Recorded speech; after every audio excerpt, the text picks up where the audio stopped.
Spent 10 years in prison, and in those 10 years, I had my first and only child while I was in the county jail, and then turned around and got on a bus, headed to prison for a 10-year prison sentence. So I was a cat burglar who used to take gold, melt it down, and then resell it to collectors. What ended up happening was I was in one of the collectors, a guy who bought a lot of stuff from me. He was crooked as hell too. But anyways, I was in his shop one day, and I went to feel like I was gonna faint. I was really dizzy. Everything started going black from the sides of my eyes. My ears were ringing. I was like, what in the hell is going on? So he was like, oh my gosh, you all right? And he could tell I was about to fall out. So he brought me a chair. I sat down. When I sat down, I was like, no, I think, I might have a little hypoglycemia or something. Maybe, do you have any crackers or some food or something? So the guy ended up bringing me some chips, these voodoo chips, I'll never forget it. I ate them, I felt better, I went home, then my tickle bitty started to hurt a little bit, and I was like, what is going on? You know what I mean? Like, this is insane. And then I started thinking about it, I was like, wait a minute, I haven't gotten my monthly friend. This is crazy. I mean, I cannot be pregnant. I can't. I'm at the pinnacle, the height of my burglarizing and my gold ring and my money making and all this stuff. I'm also living a very scandalous lifestyle, to say the least. I had a substance issue as well. I was not living right, okay? This was not the time to be pregnant. I was being safe, but somewhere along the line, the guy I was dating, we failed. And basically what ended up happening was I took a pregnancy test, and that thing, I sat it down, y'all. Oh my gosh, I sat it down on the bathroom counter, and I looked at it, and it said pregnant. And I'll never forget, it was one of those that say pregnant or not pregnant. It wasn't like a plus or minus or one line, two line. It was pregnant or not pregnant. So there's enough room for the not pregnant, but only the pregnant was lighting up. So I took it and I shook it. Because I knew if I shook it, like something would generate in there, and then the knot would light up, like one of those old 8 balls, like you shake it up and then the answer comes up. I'm shaking this in the bathroom. The knot is not appearing. So I'm like, fuck. Okay, well, we got a little bit of an issue now. Seems as if I'm pregnant. I thought it would be really cute to reveal to the father-to-be that I was pregnant on Father's Day. I'm gonna put the pregnancy test inside of a card that says Happy Father's Day, and I'm gonna give it to him. And that's exactly what I did. And he was stoked. He's a really good guy, by the way, and he's always been great, and he did absolutely not have anything to do with any of my criminal activities or my criminal lifestyle. He didn't even know anything about it. We only dated for like less than a year. Before I went to prison, got pregnant and went to prison. So he was not a part of anything. He owned a bar/pool hall.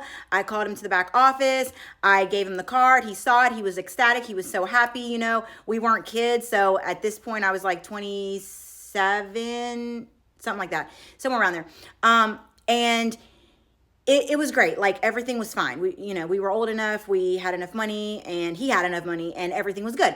Now, that Tuesday, we decided to go to the actual doctor, the MD, and confirm with them that I was indeed pregnant and that they weren't false positive. And yes, indeed, I was pregnant, 100%. They were not false positives. So at this point, I'm like, holy hell, I have got to literally stop my shenanigans. I've got to stop robbing. I've got to go legit. I needed to change my life. I needed to get off the substance that I was on. I needed to clean up my act, and I didn't have a clue on earth how I was going to do it. This shit was looking very hard, y'all. It was daunting. It was overwhelming.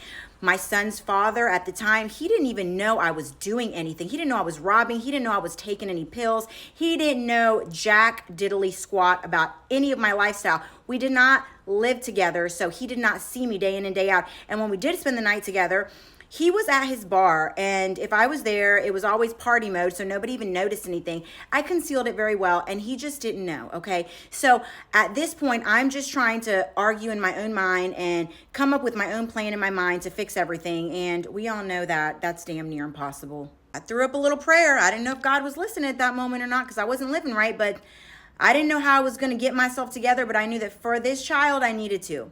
And lo and behold, sure enough, exactly 40 days later, 40 days and 40 nights, on July 29th. That's kind of weird, right? 40 days and 40 nights. I know that's got biblical reference, so that's kind of odd. I didn't know that till I just counted it, but it was exactly 40 days and I guess 39 nights. Anyways, I got a knock on my front door, and I was roughly 6 weeks pregnant. And when I got that knock on the front door, it was the police the detectives, the whole freaking seemed like SWAT team, they were at my door. They were coming out of bushes. They were coming out of trees.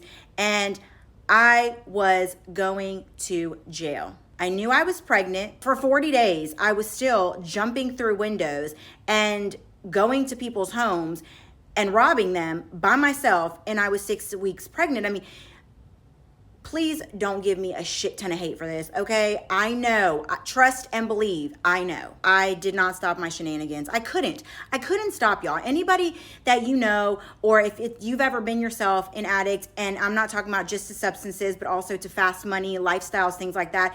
Any kind of addiction, any kind of fast money, it's hard to let go of. And I was a fool to think I could do it on my own. And thank God, literally, that I had some sort of intervention, something that stopped me so severely in my path, and it changed the trajectory of my life and my son's life. Because had it not been for me getting arrested, God only knows where him and I would have been. So I get arrested, went off to jail.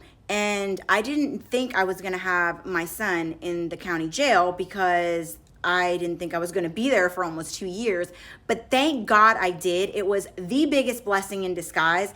And the reason it was the biggest blessing in disguise was because if I would have gone to prison and had my son, I would have been chained to a hospital bed, which I still was, by the way, but I would have been chained to a hospital bed by myself and probably had to leave within a few hours.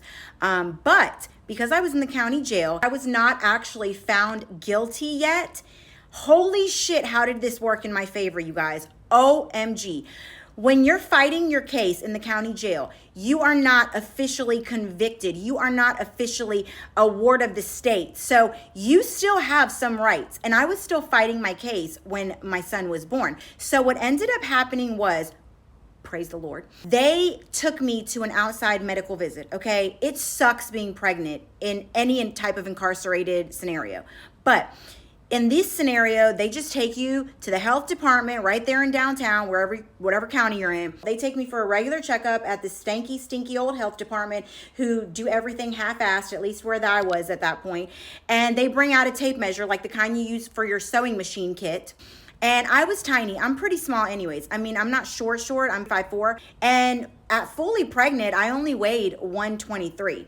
So it was... the food was shit, y'all. The food was horrible. What do you want me to do? You guys are giving me things I can't even identify. And I'm like, so I tried my best to eat as best as I could. I ate all my vegetables. I ate all my hard-boiled eggs. I had everything that, my mom told me was beneficial and I knew was vitamin-based. But nonetheless, I was still very small. When the health department did an assessment of me that day, they took a literal tape measure. It's this tape measure. This is what the lady brought out, the nurse practitioner, the physician assistant, whatever the hell she was. This is what she brought out. You know these tape measures like that you use for clothes? Yeah, this is what she brought out. She wrapped the thing around my belly and was like, oh, no. Way too small. You are way too tiny. Your son, he's way too tiny. And this was great because now she was confirming that he was actually a boy because, we're not allowed to know. And another nurse along the way had kind of like put it out there a little bit, but I couldn't straight up ask her, hey, it is a boy. So I was really happy that they were confirming he was a boy so I could just know one way or the other. And she was like, oh, he's way too small. We definitely have to call a doctor in. She's already done the ultrasound at this point, but she looked a little, suspect when she was doing the ultrasound, like maybe he was a little small because they measure him there as well. But like, then she took the tape measure thing and then she really freaked out. And that's when she started saying, oh, he's way too small. So I'm freaking out. I've never had a child, so I don't know the protocol. But at this point, they're like, she has to go straight to the emergency room. So they're going to take me to the local hospital, which happened to be a very good hospital. And I'm going to go to the ER in that hospital and be admitted into labor and delivery because now they are telling me that I have to be induced and I have to get Pitocin. And they're going to have to induce my labor because they have to get him out because he's clearly not getting all his nutrients. And they are worried that he is not going to be okay if he stays in there for the last month, like almost month that I had. So I was like, he was 3 weeks early, roughly. It was like 3 weeks and a couple days, I think. But they never even told me my exact due date. So they're very funky acting with you when you're pregnant and incarcerated. They don't tell you jack diddly shit, okay? And it sucks. You can't do anything about it. But anyways, I knew that I was roughly 3 to 4 weeks early. At this point, y'all, the miracle occurs, okay? Because I'm in an emergency situation, they have to notify my emergency contact that I put on my intake paperwork when I was processed into the county jail 8 months ago. So I'm stoked because I know that that's my mom and that's my son's father. And as long as they literally let them know, I know that they will find a way to get to me come hell or high water. They will do their very best. If it doesn't happen, it doesn't happen, but I know they'll do their very best. So when they contact my mom and they let her know, hey, there's an emergency situation, your daughter had to be admitted to the hospital, my mom already knew, because she's smart, that I was probably going into labor, but she didn't understand the emergency aspect of it. So there was a little bit of worry in the back of her mind, but she also didn't know if it was just regular labor and delivery, because nobody in my family had ever been to jail and definitely not had a baby in jail. So nobody knows the protocols and procedures. But they tell her this, and then she immediately asks them, can you tell me what hospital? Which they do tell her. At that point, she proceeds to ask, am I allowed to go to the hospital and see my child? And they let her know that it is not only up to them, it's up to the hospital, and it's also up to the captain on duty. And if the captain gives the green light and the hospital gives the green light, then she's free to go to the hospital and see me. My mom decides to go ahead and speak with the captain, who was the watch commander that night. And when she does that, she also proceeds to call the hospital. I'm not a troubled inmate. The guard at the hospital that was with me, she was a great, nice, very chill lady. She said it was okay. So my mom drove the 3.5 hours to where I was at after everybody said yes and came to see me. She gets there about 45 minutes after I've had my son. His father got there. He had to drive a little ways too. He got there 4 hours maybe or so. I don't really quite remember exactly. After I had our son. And because I was with my mom there, and because she was in the profession that she was in, and she knew how to communicate with the staff and everything like that, they knew, the staff, and my mom reiterated it, that I was in jail, and of course they knew that, and that nobody really knew how much longer I was going to be in there, what was going to happen. So I wanted to try to spend a little bit of time with my son, and they made it possible. I stayed 5 days. I left on the 5th day. I was there 4 nights, 5 days, baby. It was like the best 5 days of my life. It's unheard of to have your child incarcerated, whether in jail or prison, and be able to stay 5 days. But it happened. There was a little trickery that was going on, but it happened, okay, nonetheless. My son's father was able to snap a picture here and there on his phone. So I at least have, like, I think two or three pictures in the hospital. But it was great. All of that went in my favor. I was able to be with my son for all those days. It was pure hell when I had to go back. I kicked, I screamed, and I cried, and it was bad. But I was able to be there with my family, and it was the best that it could be. Now, next, I'm going to tell you guys how the actual delivery went, because it wasn't a great story like this one, okay? It was not good at all. But nonetheless, I'm still going to tell you guys. Here is how my labor and delivery went. I am now admitted to the hospital. And when I'm admitted to the hospital, yes, you are. If you've heard stories about being handcuffed and shackled, yes, you are. It is true. Okay. There was points when I was handcuffed. There was points when I was shackled. There was points when I was handcuffed to the bed, to the little rail on the side. There was points when I was shackled to the rail on the side. Okay.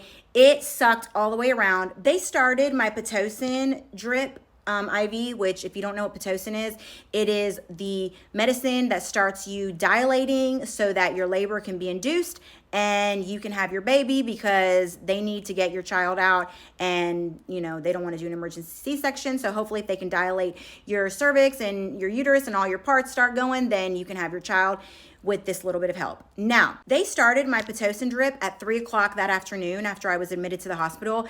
I had that Pitocin drip all the way until about 7:30 the next morning, okay? But during all of that time, I was not dilated at all. I was dilating like 1 or 2 centimeters, like it was going horribly slow, and they were starting to get worried. And then all of a sudden, like boom, 7:30, 7:35, I start dilating like a crazy person. Like it's like 2, 3, 4, 5, 6, 7, 8, 9 centimeters. We're ready to go, man. They rushed me into the room. 15 minutes. I mean, I just went from 0 to 100 in 15 minutes, kind of like my life.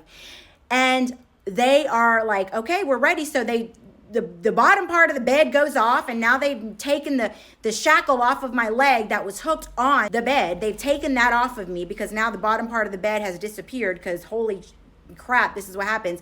And now they have handcuffed my wrist to the rail on the bed, okay? But I mean, you're holding the rail, so you really don't notice it, but you do, and it sucks. But I'm just like trying to kind of, whatever. Anyways, it sucked, and you are handcuffed to the rail, and I'm gripping the rail, and they put the stirrups up, and my feet go in them, and I'm pushing, and I'm pushing, and I'm pushing. I push like 15 minutes or so, and I start crying because I'm like, what if some doo-doo comes out and I think I feel it, and I'm like, no, this is embarrassing, I want to stop. And they're like, ma'am, it's okay, just keep going.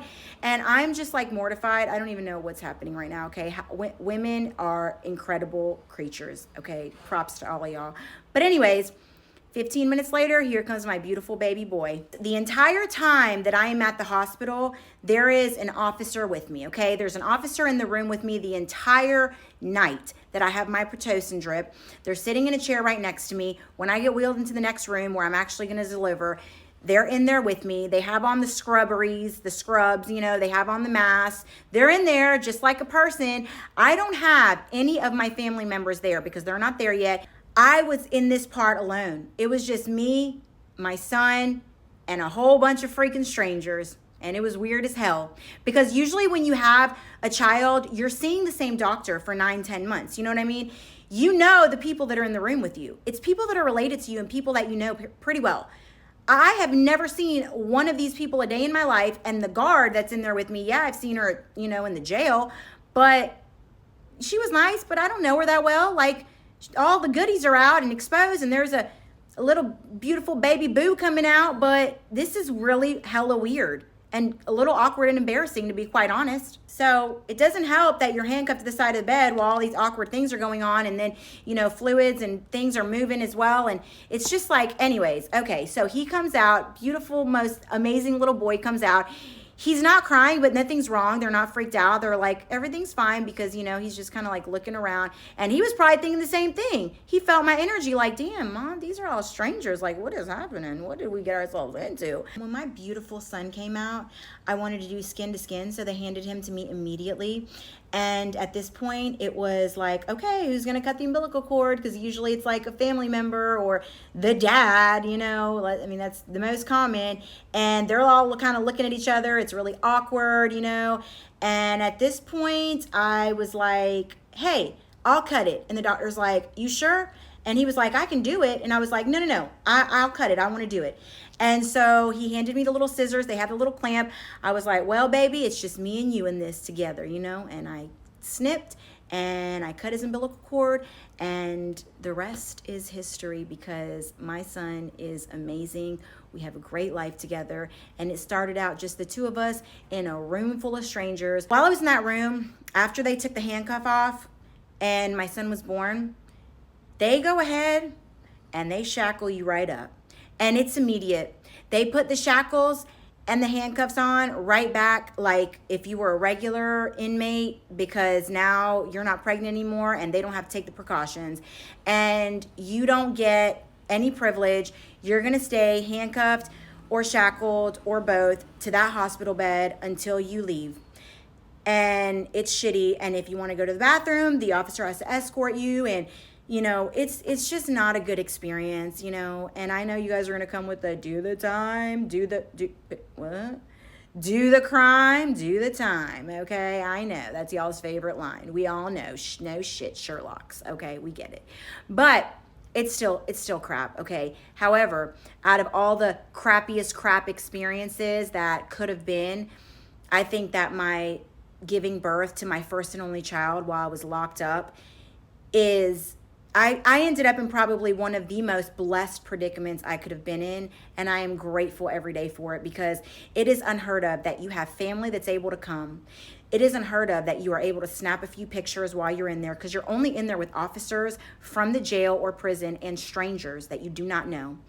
It is unheard of that you're able to stay for 5 days. And it is just unheard of that you are able to even contact your family, and well, I didn't contact them, but that your family is contacted and that they're able to show up and be any part of the support system. That is unfreaking heard of. Nonetheless, my mom ended up showing up, baby daddy ended up showing up, and it was all great. So I'm very grateful that my situation happened exactly the way it did, because if it had not, none of that would have been possible. And while the being handcuffed and shackled to the bed almost the entire time, except for if I'm going to the bathroom, while that did suck, I mean, it is what it is. You're locked up. What the hell do you want? You know, like, that's just what it is, man. So anyways, I love y'all. Thanks for listening. If you guys enjoyed this video or any of my other content, please follow. I will really appreciate it. It's free for you guys, but it helps out a ton. So thank you guys. I love y'all. See you in the next one.